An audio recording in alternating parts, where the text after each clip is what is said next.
ബെന്നീസ് ട്രാവൽസുമായി ചേർന്നുള്ള ഞങ്ങളുടെ Abu Dhabi, Dubai, Sharjah ട്രിപ്പിൻ്റെ 1-ാം ദിവസം 27 പേരടങ്ങുന്ന ഞങ്ങളുടെ സംഘം രാവിലെ ഏതാണ്ട് 7 മണിയോടുകൂടി അബുദാബി ഇൻ്റർനാഷണൽ എയർപോർട്ടിൽ എത്തിച്ചേർന്നു. ഇമിഗ്രേഷൻ പ്രൊസീജിയേഴ്സ് കംപ്ലീറ്റ് ചെയ്തതിന് ശേഷം ബ്രേക്ക്ഫാസ്റ്റിനും സൈറ്റ് സീയിങ്ങിനുമായി പുറത്ത് കാത്തുകിടന്ന ബസ്സിൽ ഞങ്ങൾ യാത്ര തിരിച്ചു.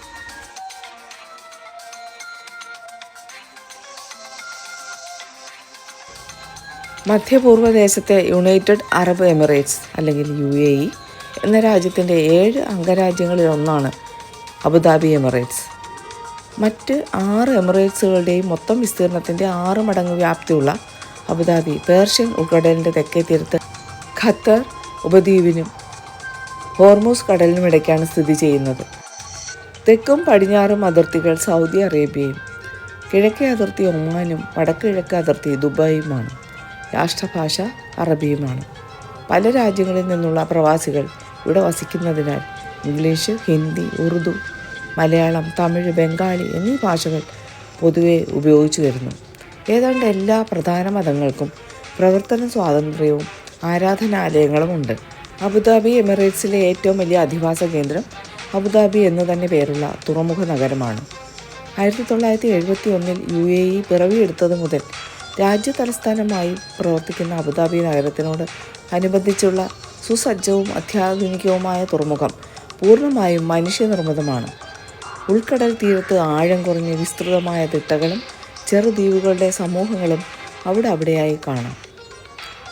UAEയിലെ അംഗരാജ്യങ്ങൾക്കിടയിൽ പെട്രോളിയം ഏറ്റവും കൂടുതൽ ഉൽപ്പാദിപ്പിക്കപ്പെടുന്നത് അബുദാബി എമിറേറ്റ്സിലാണ്.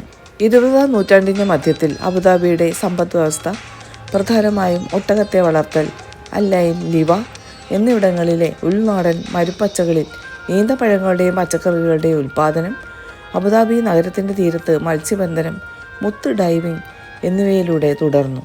ഇത് പ്രധാനമായും വേനൽക്കാല മാസങ്ങളിലാണ് നടത്തിയിരുന്നത്. എയർപോർട്ടിനടുത്തുള്ള സെഞ്ചുറി റെസ്റ്റോറൻറ്റിൽ നിന്നായിരുന്നു ഞങ്ങളുടെ breakfast.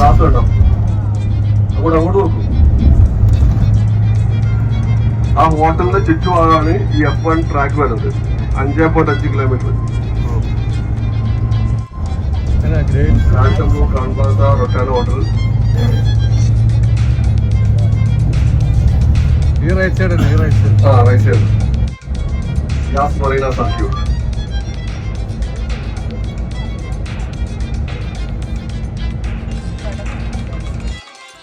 Ferrari World Abu Dhabi Yas ഐലൻഡിലെ ഏറ്റവും പ്രധാനപ്പെട്ട ഇൻഡോർ തീം പാർക്കാണ്.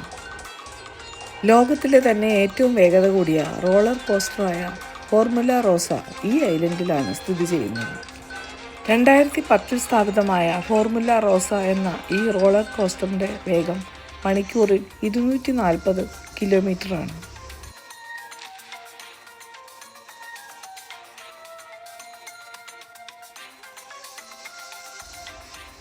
ഇന്ന് തന്നെ ധാരാളം സ്ഥലങ്ങൾ കവർ ചെയ്യാനുള്ളതുകൊണ്ട് ഇതൊരു ഫോട്ടോ സ്റ്റോപ്പായി മാത്രം ഞങ്ങൾ ഉപയോഗിച്ചു.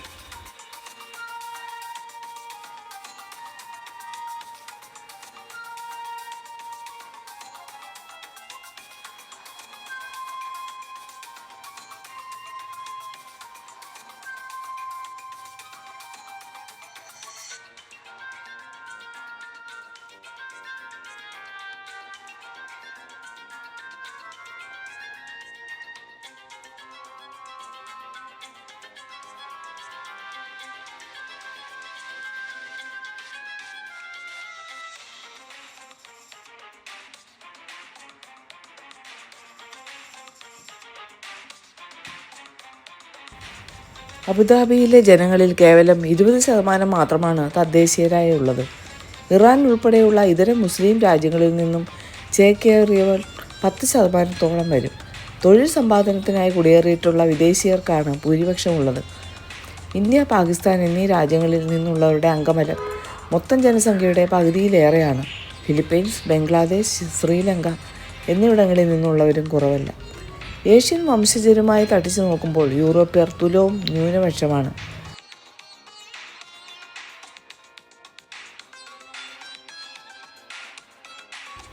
മരുഭൂമിയും കണ്ടൽക്കാടും ചുറ്റും സമുദ്രജലവും മാത്രം നിറഞ്ഞ ഒരു ഭൂപ്രദേശം എങ്ങനെയാണ് സ്വർഗതുല്യമാക്കുന്നത് എന്ന് അബുദാബി നമുക്ക് കാണിച്ചു തരുന്നു. ഓരോ വർഷവും കണ്ണഞ്ചിപ്പിക്കുന്ന വേഗത്തിൽ നിർമ്മാണ പ്രവർത്തനങ്ങൾ ഇവിടെ നടന്നു വരുന്നു. നിർമ്മാണ പ്രവർത്തനങ്ങൾക്കിടയിൽ നശിപ്പിക്കപ്പെടുന്ന കണ്ടൽക്കാടുകൾ മറ്റൊരു സ്ഥലത്തേക്ക് പറിച്ചു നട്ടതിന് ശേഷമാണ് അധികാരികൾ പുതിയ നിർമ്മാണ പ്രവർത്തനങ്ങൾക്ക് അനുവാദം നൽകുക. അബുദാബിയുടെ കല, സംസ്കാരം, ചരിത്രം എന്നിവ സമ്മേളിക്കുന്ന മ്യൂസിയമാണ് ലൂവ്രെ അബുദാബി. UAE സ്വാതന്ത്ര്യ പ്രഖ്യാപനം ഡിസംബർ 2, 1971. മത്സ്യബന്ധനത്തിലും പേൾ ഡൈവിങ്ങിലും വാണിജ്യത്തിലും മാത്രം ശ്രദ്ധ പതിപ്പിച്ചിരുന്ന അറബ് വംശജർ അതിനുശേഷം തങ്ങളുടെ രാജ്യങ്ങളിൽ കൈവരിച്ച നേട്ടം അത്ഭുതാവഹമാണ്.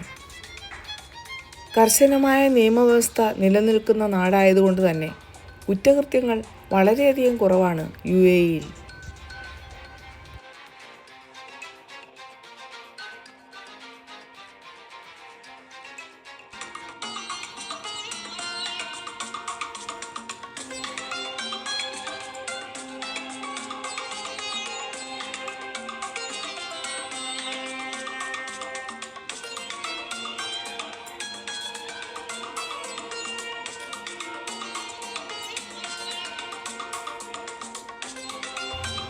അബുദാബി സന്ദർശിക്കാനുള്ള ഏറ്റവും നല്ല സമയം നവംബർ മുതൽ ഏപ്രിൽ വരെയാണ്. ഈ മാസങ്ങളിൽ ഏറ്റവും കുറഞ്ഞ താപനില 13 ഡിഗ്രി സെൽഷ്യസും പകൽ സമയം ഏറ്റവും കൂടിയ താപനില 23 ഡിഗ്രി സെൽഷ്യസുമായിരിക്കും. തണുത്ത കാറ്റ് വീശുന്നതിനാൽ ആളിക്കത്തുന്ന വെയിലിൻ്റെ ചൂട് നാം അറിയുകയില്ല. മെയ് മുതൽ സെപ്റ്റംബർ വരെയുള്ള കാലഘട്ടത്തിൽ കൂടിയ താപനില 60 ഡിഗ്രി സെൽഷ്യസ് വരെ ഉയരാൻ സാധ്യതയുണ്ട്. ഇക്കോ ടൂറിസം ശക്തി പ്രാപിച്ചതോടെ കണ്ടൽ ദേശീയോദ്യാനം പോലെയുള്ള സ്ഥലങ്ങൾ അവയുടെ പ്രകൃതി സൗന്ദര്യത്തിനും സംരക്ഷണത്തിനും അധികാരികളുടെ പ്രതിബദ്ധതയ്ക്ക് പേരുകേട്ടതാകുന്നു. ശക്തമായ നിയമവ്യവസ്ഥകൾ ഉള്ളതിനാൽ സ്ത്രീകൾക്ക് ഒറ്റയ്ക്ക് സഞ്ചരിക്കാനും ഏറ്റവും സുരക്ഷിതത്വമുള്ള സ്ഥലമാണ് അബുദാബി. ലോക പ്രശസ്തങ്ങളായ മ്യൂസിയങ്ങളുടെ ശാഖകൾ സ്ഥാപിക്കാൻ അബുദാബി സർക്കാർ മുൻകൈ എടുത്തിട്ടുണ്ട്. അബുദാബിയെ കലാപരമായ മികവിൻ്റെയും സാംസ്കാരിക വിനിമയത്തിൻ്റെയും കേന്ദ്രമാക്കി മാറ്റാൻ അവർ ലക്ഷ്യമിടുന്നു. പഴയകാല അറബ് സംസ്കാരം ജനങ്ങൾക്ക് പരിചിതമാക്കുക എന്ന ലക്ഷ്യത്തോടെ സ്ഥാപിതമായതാണ് ഹെറിറ്റേജ് വില്ലേജ്. മറീന മാളിൻ്റെയും കോർണിഷിൻ്റെയും സമീപത്തായാണ് ഹെറിറ്റേജ് വില്ലേജ് സ്ഥാപിച്ചിരിക്കുന്നത്. പേൾ ഡൈവിങ്ങിലും മത്സ്യബന്ധനത്തിലും ഏർപ്പെട്ടിരുന്ന പഴയകാല അറബ് വംശജരുടെ പാർപ്പിടങ്ങളുടെ മാതൃകകളും അവർ ഉപയോഗിച്ചിരുന്ന ഉപകരണങ്ങളും ഇവിടെ പ്രദർശിപ്പിച്ചിട്ടുണ്ട്. 2001 ഷെയ്ഖ് സുൽത്താൻ ഹെറിറ്റേജ് വില്ലേജ് വിസിറ്റേഴ്സിനായി തുറന്നു കൊടുത്തത്. പഴയകാല അറബ് സംസ്കാരവും ജീവിത രീതിയും കണ്ടു മനസ്സിലാക്കാൻ സഞ്ചാരികളെ സഹായിക്കുന്നു ഹെറിറ്റേജ് വില്ലേജ്. പുറത്തെ കത്തി കാണുന്ന വെയിലിലേക്ക് നോക്കി അല്പസമയം ഞങ്ങൾ ഹെറിറ്റേജ് വില്ലേജിൻ്റെ തണലിൽ വിശ്രമിച്ചു.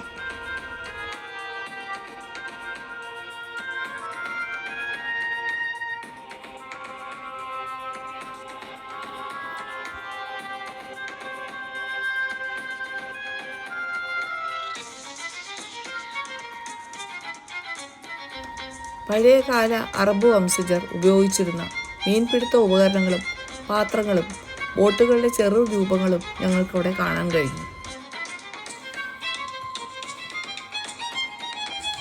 സഞ്ചാരികൾക്ക് വിശ്രമിക്കുവാൻ ബെഞ്ചുകളും മറ്റ് കൗതുകകരമായ കാഴ്ചകളും ഇവിടെ ഒരുക്കിയിട്ടുണ്ട്. എല്ലാവരും കുറച്ച് ഫോട്ടോസ് എടുക്കാനും സമയം കണ്ടെത്തി.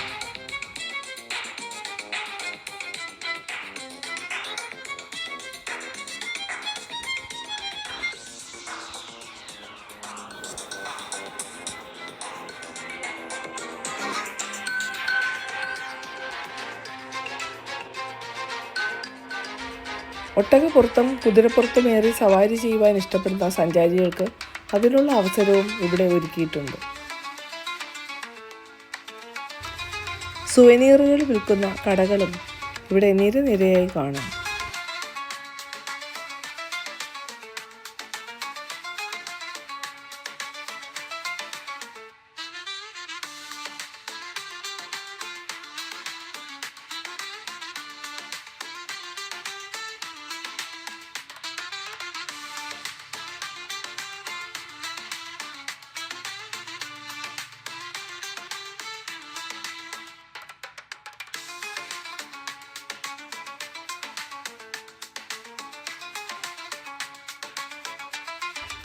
ഇന്ന് തന്നെ ഞങ്ങൾ കാണാൻ തീരുമാനിച്ചിരിക്കുന്ന ഷെയ്ഖ് സയ്യിദ് ഗ്രാൻഡ് മോസ്കാണ് ദൂരെ കാണുന്നത്.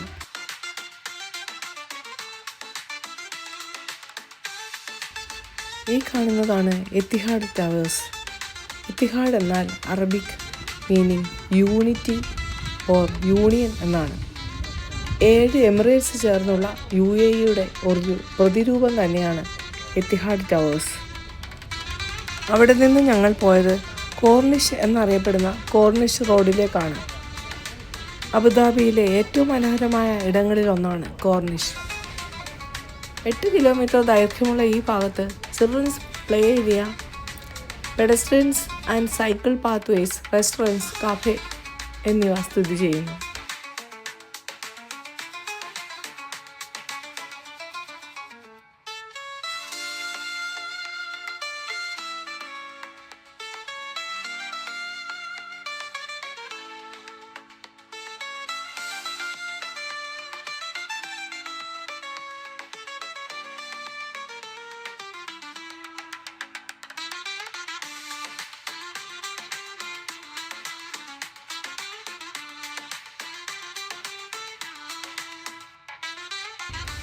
അനുദിനം ധാരാളം നിർമ്മാണ പ്രവർത്തനങ്ങൾ നടക്കുകയും വികസിതമായിക്കൊണ്ടിരിക്കുകയും ചെയ്യുന്ന ഏറ്റവും വലിയ എമിറേറ്റ്സ് ആണ് അബുദാബി. ദീർഘവീക്ഷണമുള്ള ഭരണാധികാരികൾ ഇവരുടെ പുരോഗതിക്ക് ആക്കം കൂട്ടുന്നു.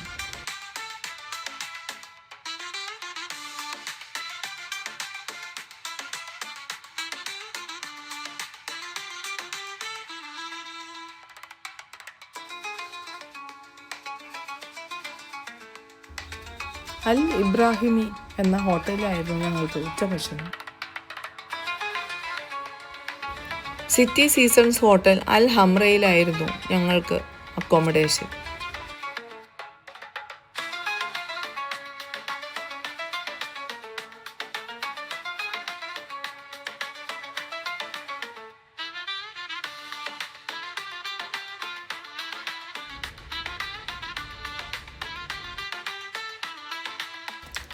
ചെക്ക് ഇൻ ചെയ്ത് അല്പം വിശ്രമിച്ച ശേഷം ഞങ്ങളുടെ അടുത്ത ലക്ഷ്യം ഷെയ്ഖ് സയ്യിദ് മസ്ജിദ് അബുദാബിയാണ്. ഷെയ്ഖ് സയ്യിദ് മസ്ജിദിൻ്റെ പ്രവേശന കവാടത്തിലാണ് ഞങ്ങളിപ്പോൾ. വലിപ്പത്തിൽ ലോകത്തിൽ 8ാം സ്ഥാനമാണ് ഈ പള്ളിക്കുള്ളത്. ഇതിൻ്റെ മുഴുവൻ പേര് Sheikh Zayed bin Sultan Al Nahyan മസ്ജിദ്. മുഗൾ മൂറിഷ് വാസ്തുകലയുടെ രീതിയിലാണ് നിർമ്മാണം. 7 വ്യത്യസ്ത വലിപ്പങ്ങളിലുള്ള 82 താഴികക്കുടങ്ങൾ ഇതിലുണ്ട്. 40,000 ആളുകൾക്ക് ഒരേ സമയം പ്രാർത്ഥിക്കാം എന്നുള്ള പ്രത്യേകതയും ഇതിലുണ്ട്. ചന്ദ്രൻ്റെ വിവിധ ദശകളിലുള്ള പ്രകാശത്തെ പ്രതിഫലിപ്പിക്കുന്നവയാണ് ചുറ്റുമുള്ള ജലാശയങ്ങൾ. വിലപിടിപ്പുള്ള മുത്തുകളും പവിഴങ്ങളും കല്ലുകളും പതിച്ച തൂണുകളും അതിലെ അതിശയിപ്പിക്കുന്ന കൊത്തുപണികളും മാർബിളിൽ തീർത്ത പൂക്കളും ഇലകളും കായ്കനികളും ഒക്കെ നമ്മെ അത്ഭുതപ്പെടുത്തും. മനുഷ്യൻ്റെ കരങ്ങളാൽ വിരിഞ്ഞ ഒരു കവിത എന്ന് തന്നെ നമുക്ക് ഈ ഗ്രാൻഡ് മോസ്കിനെ വിശേഷിപ്പിക്കാം.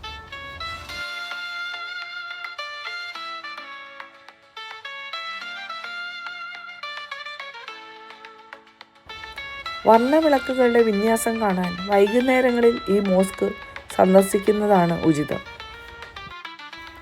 സ്വരോസ്കി ക്രിസ്റ്റലുകളാൽ നിർമ്മിതമായ 7 ഇമ്പോർട്ടഡ് ചാൻഡിലിയേഴ്സ് ആണ് ഈ മോസ്കിൻ്റെ മറ്റൊരു പ്രത്യേകത. മിനാരങ്ങളിലെ ചിത്രപ്പണികളും ഖുറാൻ വചനങ്ങളും പുറത്തുള്ള ജലാശയങ്ങളും ഏതൊരു സഞ്ചാരിക്കും ആനന്ദം പകരും. 1300 ഇറാനിയൻ കലാകാരന്മാർ കൈകൊണ്ട് തുന്നിയ പരവതാനി ലോകത്തിലെ തന്നെ ഏറ്റവും വലിയതാണ്.